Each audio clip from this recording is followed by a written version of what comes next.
This is something I could never understand. If you raise a 13-year-old in the suburbs, he's going to get in a fight with European students. It's usually going to be, he yelled at me, mom and dad. He called me a slur. If you raise a 13-year-old in the black neighborhood, he's going to get in a fight with the son of a criminal who may be incarcerated doing a bid because of Bill Clinton's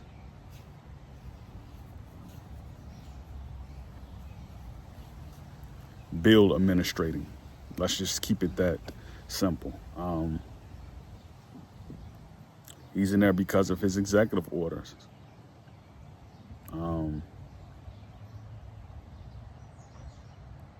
So you look at that, right? How do you raise a child who may be going into his preteens?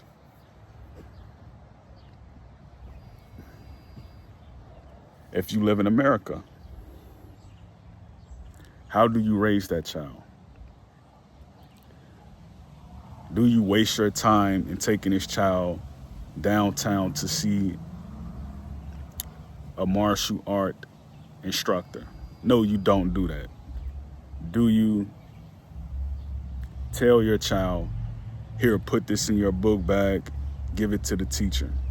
No, you don't do that. What I see is that when people are raising 13-year-olds in neighborhoods, no matter the district, doesn't matter if it's in the suburbs or in the county, doesn't matter. Their parents are emotional about things. So if a child does something to another child, the parents end up fighting once they get to the school. This is how it was in Chicago. Then it started to make sense. You have to raise those children in the country. You know, you have to do that because people in the country,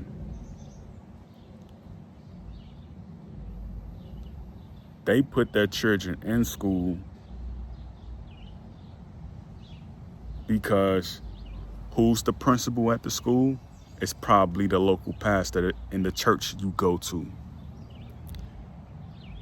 Then that's when you go ahead and say, my children will be enrolled in this private school. This may be a Catholic parish, a Christian parish. Well, Alliance Defending Freedom, they're trying to fight for Islamists to have their own parish. How is that going to work in America? How does that work? I'm a supporter of the Quran. I'm not a supporter of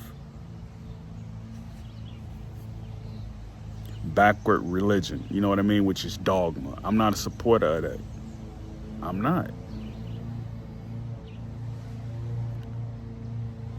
When you see a country come to America and they bring their form of Islam, they always end up clashing with the white liberals who, you know, basically are atheists and Christians, you know. Because like liberals, they've made it so uncomfortable to live in the West where everything is kind of nitpicked, you know. I don't know any Islamist who wants to live around Christians. I don't know any Baptist who wants to live around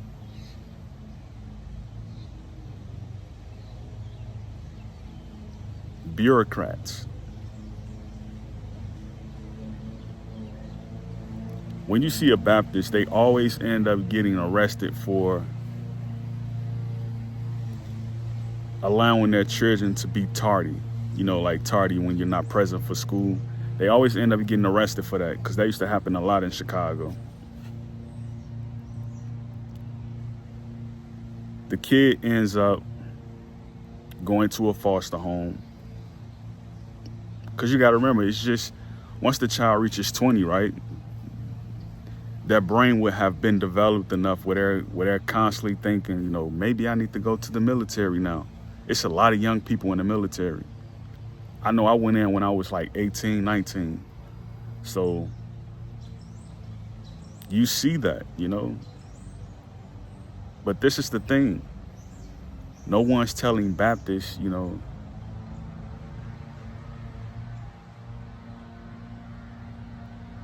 probably want to live around traditionalists.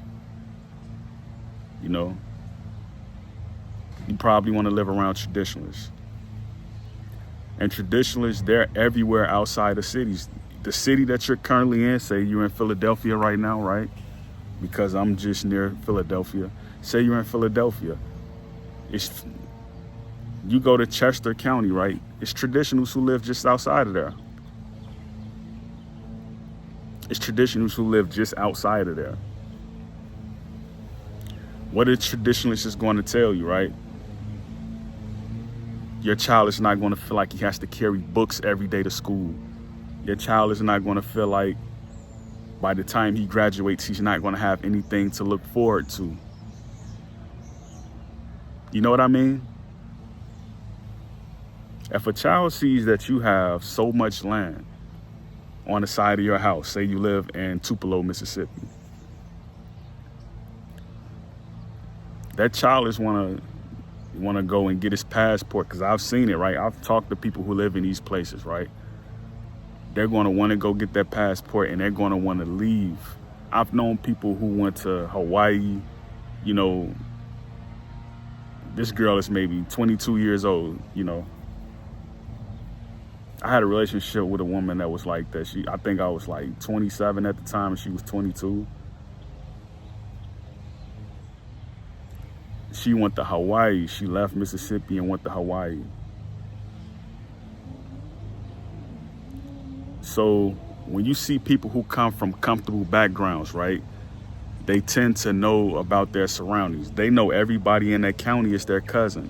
This is how Mississippians are. They call each other cousins. When you see that,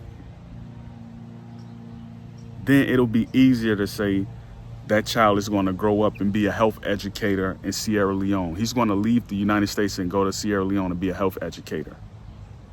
That's not far-fetched to think, as opposed to the child who's grown up in the inner city of Chicago or Milwaukee or Detroit. That child is going to grow up disturbed, They are. I see it all the time, right? Like some of these cities, man, they don't invest enough in the children. They don't. They invest more into war than children. So by the time that 7-year-old reaches 30, he's going to have skirmishes with the cops. He's going to have skirmishes with the teacher. I see this all the time in Chicago. I see it. You don't want that to be a normal thing in your child's upgrowing. You don't want that to be a normal thing.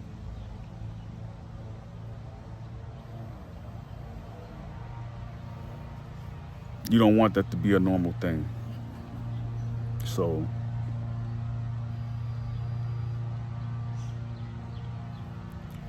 we let the weeds get high today, because it's good for aroma. Like right now, I can smell the weeds. It's good for the aroma. So I'm going to go ahead and get the grass cut soon.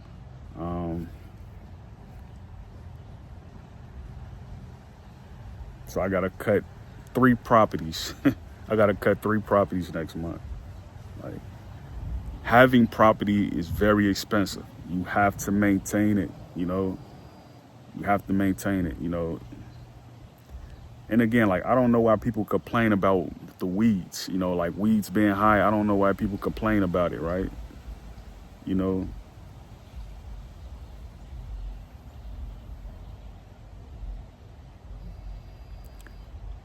Let me just end off on this. I heard a lady say in another culture, weeds are just food. Weeds are just food. You see a polyp on the ground, it's food. The beaver knows that, the badger knows that, and the groundhog knows that, and the prairie dog knows that. Great peace, Yaakov.